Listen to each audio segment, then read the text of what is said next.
Oh, hello, everyone. Hello, may I have the first slide here?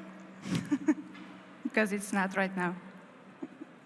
Oh, the clicker, yes, thank you very much. So back, would it?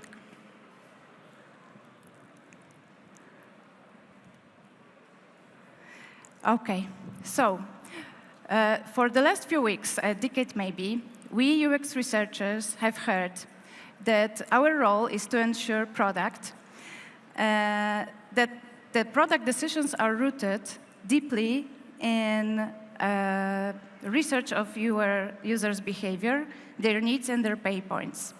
And today we are really valued by the product world. But in my opinion, it's not our final goal. And we are just right now, we are just in the middle of this evolution of UX researchers' role, at least here in Poland. And I would go a step further, because I think we should bridge the gap between human-centered design and data-driven decision-making, not just fueling the product decisions and the product roadmaps. So me and my team of UX researchers, we are wondering lately how to do it in practice. It wasn't easy to abandon our incorporated vision of UX researcher working closely with the product team. So, and what to do if we don't have much time right now doing all this research, what to do to work closely with the business. And at some moment, I came with an idea that if you want to focus, oh no, it's not this one. If you want to focus on shaping the strategy and fueling the business decisions, maybe we would work less with the product if you want to work more with the business. And why we should that, you may ask?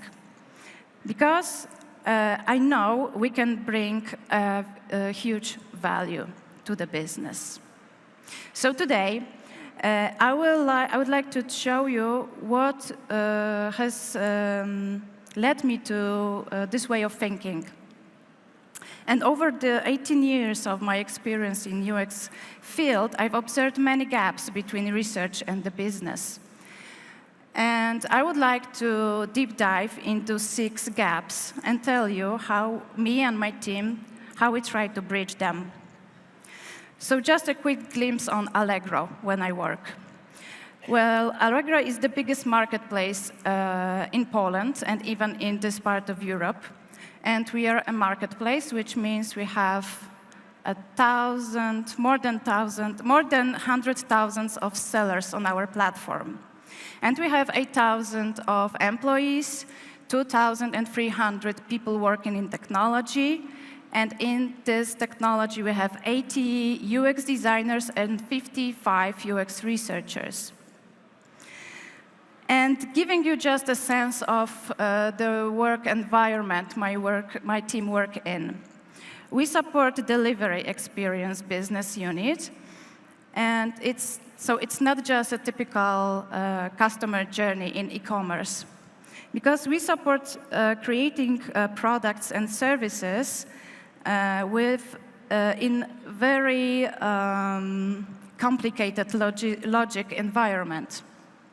Why it's so complicated? Because we have to address Allegro business needs, our sellers' business needs, our carriers' business needs. So these companies which deliver the parcels to our clients, and of course there is a customer. And we work closely, as I said, with product team and with business people, and roughly saying we have something about 200 stakeholders to manage. So let's deep dive into the topic of the gaps. So the first gap is, of course, about the business. And to be more precise, it's about not being business-oriented enough. And I mean, I have in mind, of course, us, UX researchers, because we deliver a list of usability problems or user needs but my observation is that insights are too far from business challenges. And that's because we describe reality as it is, not taking into account the not so obvious areas that our business would be interested in. And our findings sometimes tend to be not informative enough to make those decisions, because we don't know what kind of decisions need to be taken. So, to be more precise, and we don't understand the strategic decisions, of course, this is the last point, because we don't know what are those directions. And how we try to bridge this gap? First, we constantly learn our business strategy. Every new person in my team needs to get the domain knowledge about logistics and e-commerce when they come to Allegro, and then we build our knowledge about the strategy, and we update it all the time. Also, we regularly meet with our stakeholders, and we talk with them about the business and the strategy, and we are curious. We are asking different questions all the time to understand it correctly. We also translate research into a business language, which means our research findings and research conclusions are taking into account business goals and KPIs. So we translate what we found out from the research and what kind of impact it can have on the business.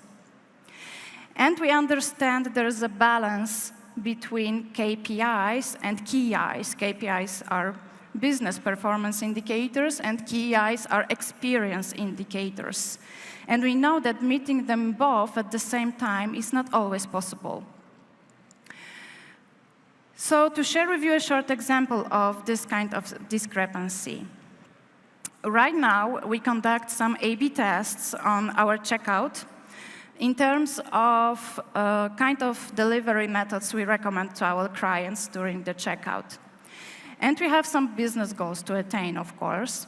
And it wouldn't be possible without decreasing the other KPI we have there, and without making the experience worse a little bit. So the old UX researcher would say, well, we cannot implement this change because we are worsening the user experience. But the new UX researcher, and in my team in this project is Lidia Zaremba, who is supporting these A/B tests, she knows it's not how we can act in this kind of situation. And she knows that the change needs to be implemented really because we have this business goal to attain, and our role is to help the business to do it with the least damage possible. And so Lydia and UX analysts, they calculated the threshold below which the convenience index score cannot drop while meeting business goals. And thanks to that, we've met both KPI and KEI at accepted levels. And our informative research findings made it possible to make a data-driven decision. So moving on to the next gap, which is about trust. And it's about lack of trust in us, in UX researchers. It's about lack of trust in our expertise, which is not enough in eyes of our stakeholders. They think we know how to conduct usability studies, how to conduct IDIs with our users, but they may think we are not good enough, we don't have the competencies to test, for example, price perception or verify business ideas by a Kano model. They think we don't have strategic competencies. We're not good at critical thinking. We are not good enough in systematic thinking. And we don't have analytical competencies, which is, of course, it's not true. And we do not understand the business, the value proposition, the business models. And we are bridging this gap like that. First of all, we, of course, show our expertise on a daily basis. We connect dots between users and business. And we comment on popping up ideas, referring to data and research findings we have. Second, we stay visible. We try to stay visible. We go to different meetings, statuses, dailies, weeklies, where we are not afraid to speak up and bring the user vision and combine it with the business needs. And we build relationships. We show our interest in stakeholders' needs with challenges they face and keep them informed all the time, and they keep informed us on what is going on and how we can help them. So a great example of the benefit of having a trust in us is the next case study I would like to present. So when we launched Allegro CZ, our primary goal was to encourage Polish sellers to export their goods to Czech Republic, just to give our Czech clients a good selection of products they would buy. And we conducted a survey to quantify the barriers we should address first. And one of them was unwillingness to offer a COD, which is cash-on-delivery payment methods for clients. And unfortunately, we knew from the previous studies that Czech clients are in love with this kind of payment methods. So we have a clash. Luckily, we are excellent experts in logistics right now, so we could deepen the topic beforehand and get to know the root cause, why this is happening, why our sellers don't want to offer this kind of payment methods. And we found out that the cause is a fear of the additional cost of clients not picking up the parcels. So the seller needs to pay for taking back the package to them. And what Lydia did was she found out that, what she did was she convinced our business to run a special co-founding program to seize the pain of our sellers and show them the value of selling abroad.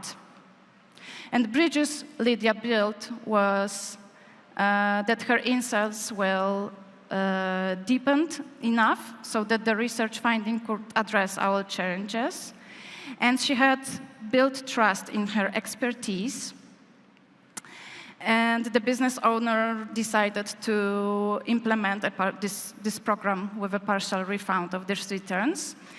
And she knew what's the audience of the research findings. So she knew who talked to about the idea she had and what kind of arguments to use to persuade. So the next one, it's about the right audience. As I've already said at the beginning, we have pretty hardwired definition of our role, that we work really closely with our within the product development process. And I think we too often concentrate mostly on usability and IDIs. And that's because these are the methods, maybe because these are the methods that come to our mind first. Or maybe we don't collect research findings from proper people, from all the stakeholders that would be interested, that would have something from us. And maybe we address findings to the wrong people. So the first scenario would be the same reason as the above one. So we mostly talk to product teams, we gather research needs from them, we conduct research for them, so we present findings to them.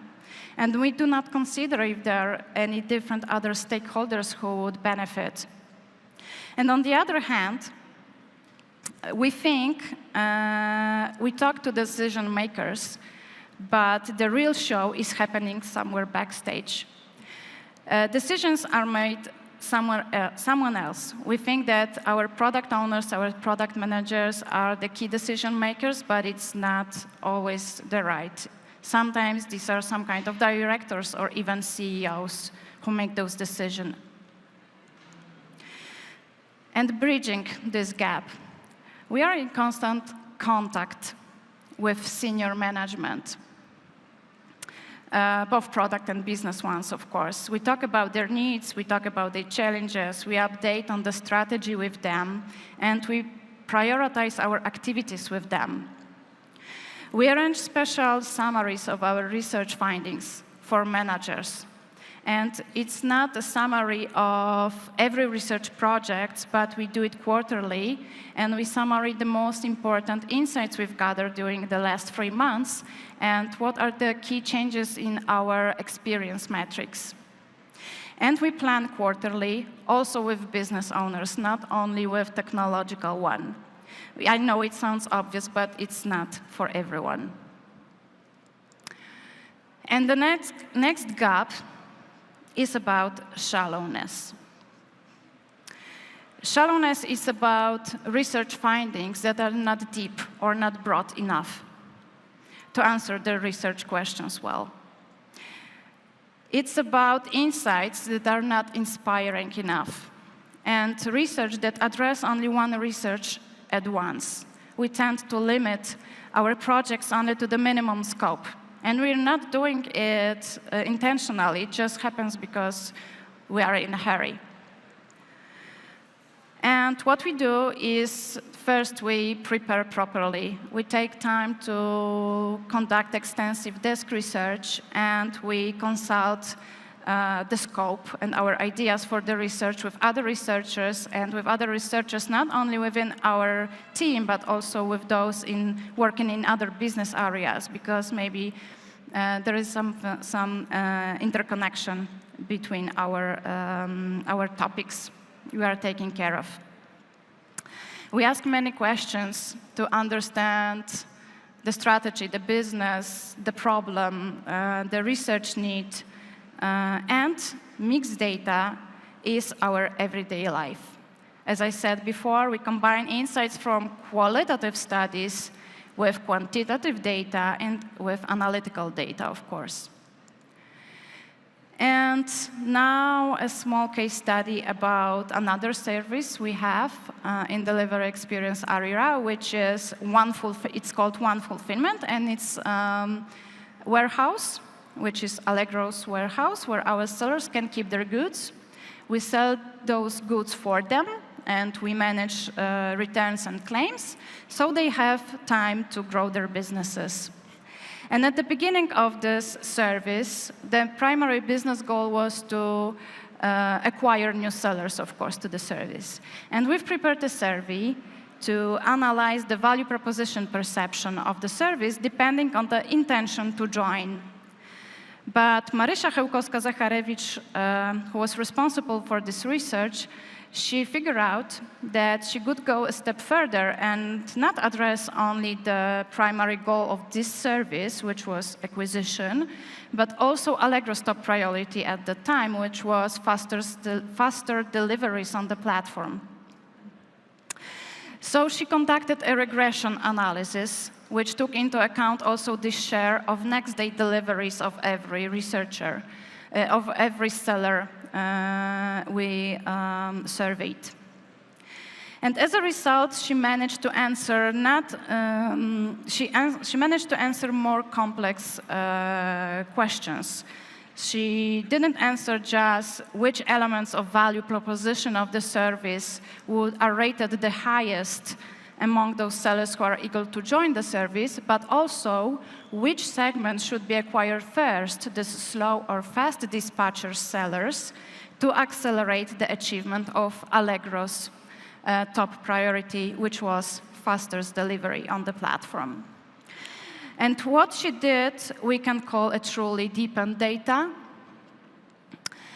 And in this May, more business goals, it made this, that more business goals was acquired at the same time. So as you can imagine, our stakeholders were thrilled to learn they could address 2 business goals simultaneously.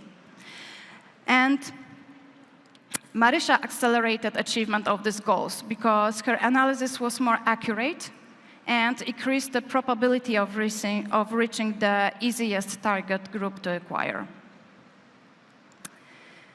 The next gap I would like to talk is assimilation. It is about assimilation of the knowledge. And this is about the recipients of our research and their cognitive overload, I would say. Because what I see on a daily basis is they do not remember what kind of research findings we already have in our research base. And they misunderstand our results and sometimes draw incorrect conclusions for that. They have difficulties in reformulating conclusions based on data, so they just listen our conclusions and they are not able to draw their conclusions if they have a little bit different question. And they do not combine knowledge from different studies we conduct. As I already said earlier, we prepare additional summaries for our managers, and of course, different ad hoc documents on a particular problem if it's needed. And then we combine knowledge from the different research projects, and of course, many other sources of data. And we also maintain a list of problems our sellers and our users face, and we gather. And this is the one list of problems we've gathered over a few quarters, and it's like a backlog for a product team, so they do not have to think what kind of feature they need to implement next. And we explain results of previous research in the language of new research questions we may have. And we do it quite often, I must say. Time, and this is the last gap I would like to talk about today. Doing the research at the wrong time. I believe every one of you had this situation. First, we conduct discovery. We bring interesting insights, but unfortunately it's too late because decisions are already made, directions are already picked. Or less known, but also possible, is reverse. We validate too early. Our stakeholders were so fascinated about the first idea they had, and they asked us to check it out, but 2-3 weeks later when we come with the findings, they are no longer useful because the idea changed 2 or 3 times, by the way. And nobody told us that it's a different idea right now. As we've encountered both of these situations, a few times we try to minimize bad timing of research. And we plan in advance, of course. As I've said, we have this quarterly planning process when we gather research needs from our stakeholders. And during that process, we have a so-called strategic day. And it's a day when we have a deep reflections on our knowledge gaps. And we try to figure out what kind of research we should recommend to have the biggest impact on the business. We evaluate research needs, every research need that come to our backlog. And we do it really precisely. We've even prepared a kind of checklist which help us to prioritize our work and take these projects with the biggest impact, of course. And we are not afraid of saying no if we feel that findings won't be used. So just to give you the last example of our project. So some month after launching our one boxes, we tried to figure out which feature we should implement next. And of course, our product team and business team, we had many discussions and dozens of arguments, and we couldn't agree what to do next. So it's typical in this kind of situation. Somebody came and said, hey, let's conduct some research to find out what our customers would value most. And it was tempting, I must say, to do it, because everyone was exhausted by endless discussions. But let me say what the context was. So first, we already had conducted this kind of research a year ago. And the second was that Asia Malinowska, who was responsible for One-Boxes, she knew the strategy for the service, and she knew that the service, we were supposed to expand to Czechia in some time in the future. Nobody was talking about this expansion in this moment because everyone was focused on the features, but she knew that the project would have happened sooner or later. So she said, hey, let's decide on the feature based on the knowledge we already have. Maybe we can we can agree on a little risk of picking up not the better option, but I recommend to focus on discovering the Czech market. And so she did. And she asked 3 other researchers to this project. They had brought an extensive knowledge of the market and valuable insights into what the value proposition for Czech clients would be. And what they did was the right research in the right time, of course, in advance. And also Asia incorporated knowledge from the previous studies we've already had. This we've conducted a year ago, and she brought more significant impact on the strategy building. So, to wrap up briefly, these are these gaps. We researchers we are not enough business-oriented. Stakeholders have a lack of trust in our expertise and strategic competences. Maybe we talk to the wrong audience.